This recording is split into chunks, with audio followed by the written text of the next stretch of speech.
মাত্র 15 মিনিটের এক ভয়াবহ তাণ্ডবে তছনছ হয়ে গেছে সিলেট। এ যেন শিলা নয়, বড় বড় পাথরের ঝড়। যে ঝড়ে ভেঙে পড়েছে গাছ, টিনের ঘর হয়ে গেছে ছিদ্র, ভেঙেছে সিএনজি অটোরিকশার কাচ, বাধাগ্রস্ত হয়েছে যান চলাচল। বড় বড় এমন শিলাখণ্ড দেখে আঁতকে ওঠেন সিলেটবাসী। হঠাৎ করে এমন শিলাবৃষ্টি ভাবিয়ে তুলছে অনেককেই। শিলার আঘাতে মাথাও ফেটেছে অনেকের। রোববার 31 মার্চ রাত 10:30টার দিকে ঝোড়ো হাওয়ায় শীতল হয়ে আসে প্রকৃতি। এরপর ঝোড়ো বৃষ্টির সঙ্গে শুরু হয় ব্যাপক রকমের শিলাবৃষ্টি।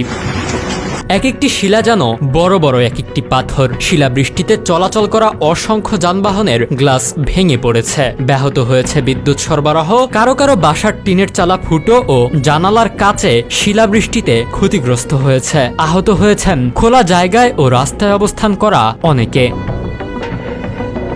সিলেট নগরীর বিভিন্ন এলাকার বাসিন্দারা জানান, প্রচণ্ড শব্দে মনে হয়েছিল ঘরের টিন ছিদ্র হয়ে যাচ্ছে। এরকম বড় শিলাবৃষ্টি আগে কখনোই দেখেননি তারা। হঠাৎ করে যে এমন ভয়াবহ রকমের শিলাবৃষ্টি হবে তা তারা কল্পনাও করেননি। নগর ছাড়াও সিলেটের বিভিন্ন উপজেলায় ভয়াবহ শিলাবৃষ্টির খবর পাওয়া গেছে।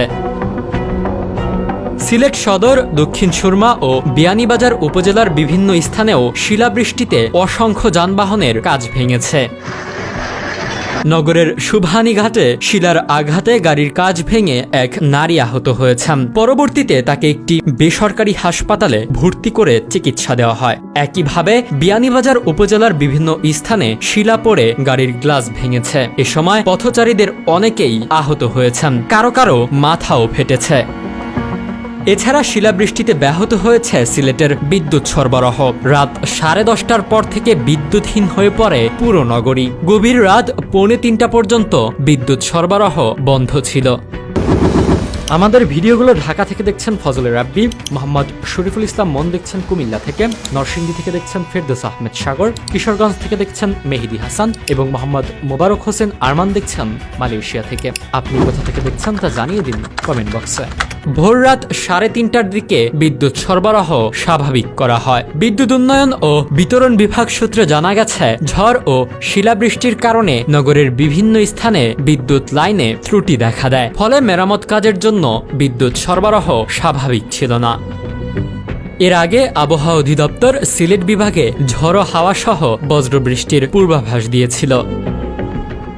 অন্যদিকে সিলেট আবহাওয়া অধিদপ্তরের সহকারী আবহাওয়াবিদ শাহ মোহাম্মদ সজীব হোসেন বলেন, বছরের এই সময়ে ঝড়ের সঙ্গে বৃষ্টিকে কালবৈশাখী বলা হয়ে থাকে। কালবৈশাখীতে শিলাবৃষ্টি হয়ে থাকে।